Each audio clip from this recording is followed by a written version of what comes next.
Hello and welcome back to Spill the Tea. This is the show where we drink tea and read stories about awful people. I'm once again being joined by my co-host, Sophie. Hello. Is something wrong with your brew? It was really hot. Yeah. Burnt my tongue. Well, it is freshly made. Are we ready to start reading some Reddit stories? Yep. Right, let's get straight into it.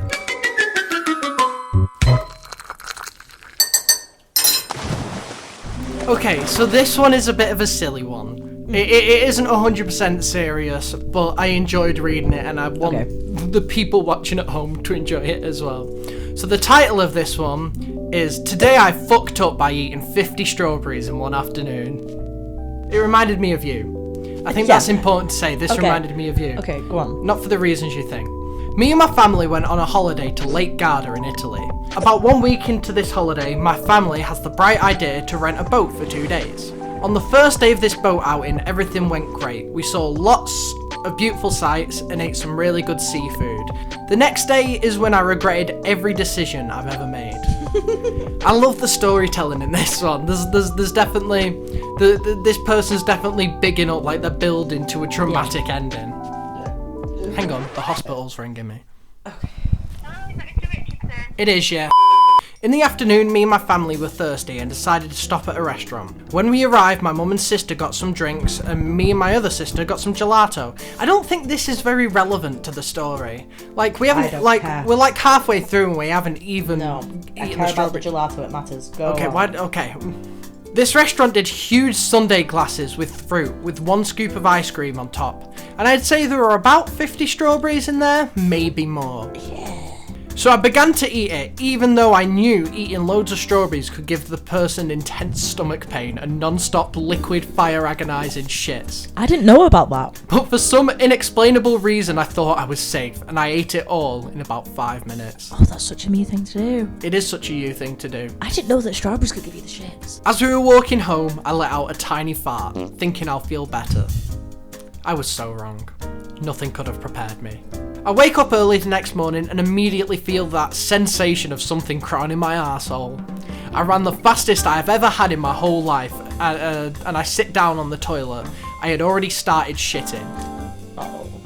This was an indescribable relief, but also like being gutted.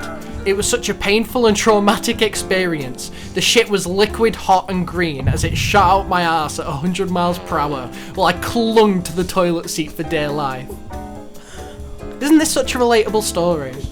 My arsehole was burning like the fiery inferno of hell. There were tears dripping down my cheeks and then the smell hit my nose. Oh. It was a mixture of weeks-old decomposing bodies dipped in apple cider vinegar and left in the sun. If you're imagining it, I can guarantee it was 1,000 times worse. It was the worst thing I've ever smelt in my life, and I've been to Leeds. Is that? That's in it. It says it. Oh, that's so good. What's wrong with Leeds? Shout out to Morgan and Jade, who are currently in Leeds right now. Oh, I miss my bestie. After I finished, I walked out and my dad walked in. I'm not even joking when I say this. He vomited into the sink and ran back out, absolutely traumatised. He didn't talk to me for the rest of the trip afterwards, and we didn't take any photos. I haven't eaten a strawberry since. Can you understand why this story reminded me of you now? No. No, I don't. I chose this one particularly as a warning to you, just because I know how much you like strawberries and I know how stinky your shits are, and the combination of those two things would just make everything worse. You are misplacing the fact that I could not eat 50 of anything in one sitting. So there's one comment here that that isn't. I just find it funny. So one person commented saying, "Wow, horrible." Quick question though: did you ever think about hiring out as a jet ski? and then someone replied to that saying, "That's a shitty idea." Those are the only comments I saved. That was the whole fucking story. No, I liked it. Did you like it? Oh, you okay? Oh, there's a fly. There's a fly. He just looks like he's ready for something. There isn't really much to discuss there. No, but I think I'm so sorry, but have you ever shit to the point where it's on the floor? Yeah.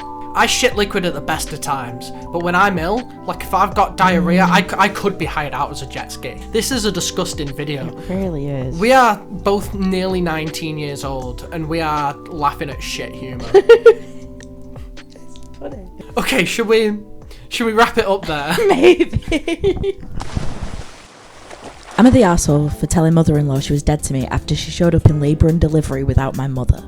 I'm intrigued by this. For the past 3 months, it's been a very well-known plan that when I, 30F, went into labour, my husband was going to drive me to the hospital and my mother-in-law was going to pick up my mother. Both my mother-in-law and my mum were supposed to be in the delivery room. My gran was supposed to watch the 2 kids in the waiting room. Everyone was in agreement with the plan. So wait, so the mother-in-law was supposed to pick people up from...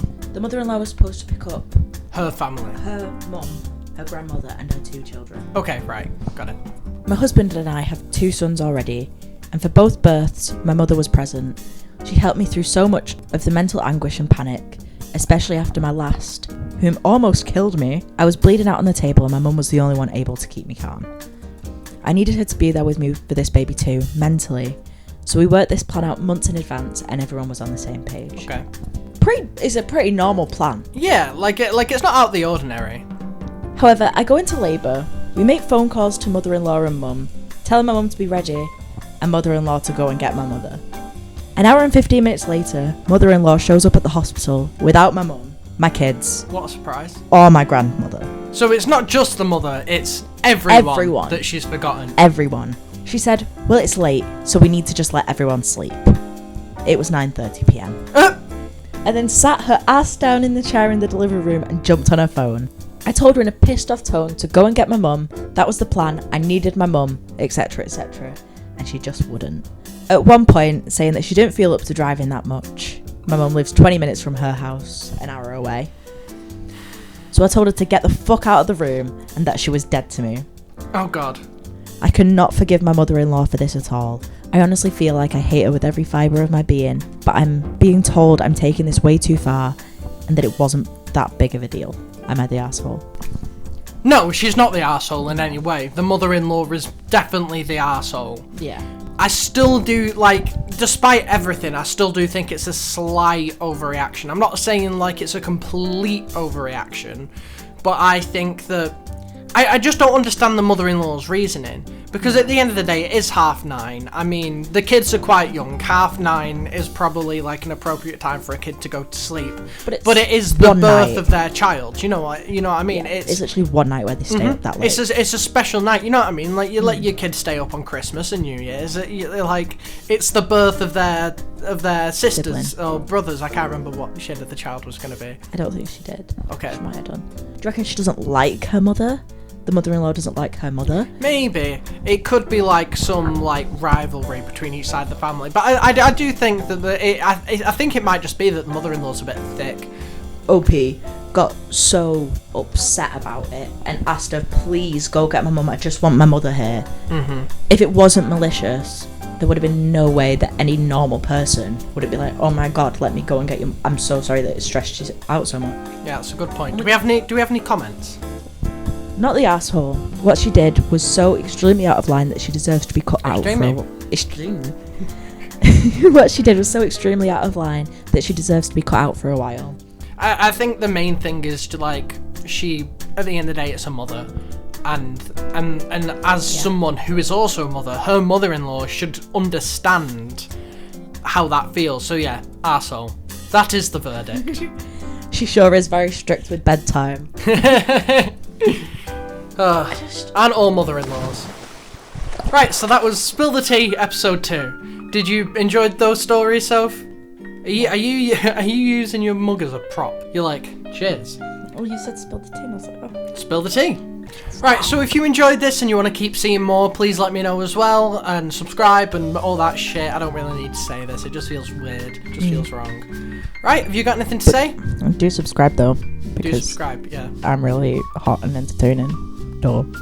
So we'll see you later. Goodbye.